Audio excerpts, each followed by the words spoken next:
이재명 대통령이 상속세 부담 때문에 한국을 떠나는 고액 자산가들이 급증하고 있다는 보도 자료를 낸 대한상공회의소를 강하게 비판했습니다.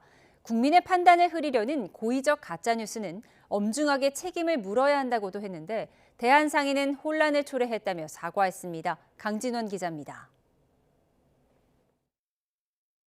주말 오전 이재명 대통령이 대한상공회의소와 일부 언론의 행태를 꼬집은 한 칼럼을 자신의 SNS에 올렸습니다.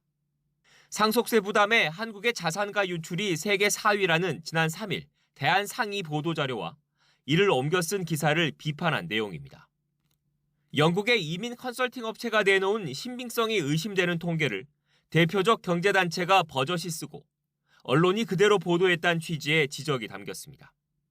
이 대통령은 법률에 의한 공식단체인 대한상의가 이런 짓을 공개적으로 벌인다는 게 믿기지 않는다며 직격탄을 날렸습니다.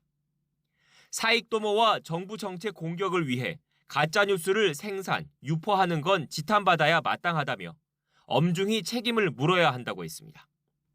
국민의 판단을 흐리려는 고의적 가짜뉴스는 민주주의의 적이라고까지 못 박았는데 대통령의 강경 메시지에 대한상의는 긴박하게 움직였습니다.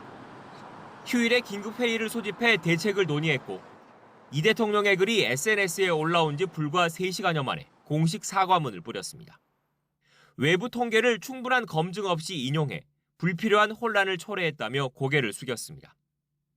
대한상의의 수장인 최태원 SK그룹 회장도 책임 있는 기관인 만큼 면밀히 데이터를 챙겨야 했다며 이런 일이 재발하지 않도록 만전을 기해달라고 상의 측에 지시한 거로 전해졌습니다.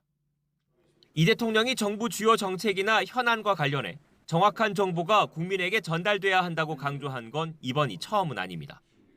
설탕 부담금 논란에 대해선 세금이 아닌 부담금에 대한 의견을 물었는데 일부에선 설탕세 도입이라고 왜곡했다고 반박했고 부동산 정책 관련 일각의 보도엔 왜 망국적인 투기를 편드느냐고 반문하기도 했습니다.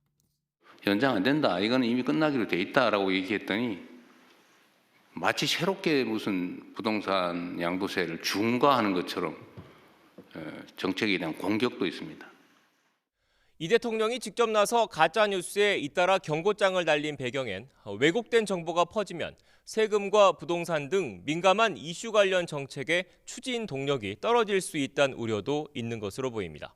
YTN 강준원입니다.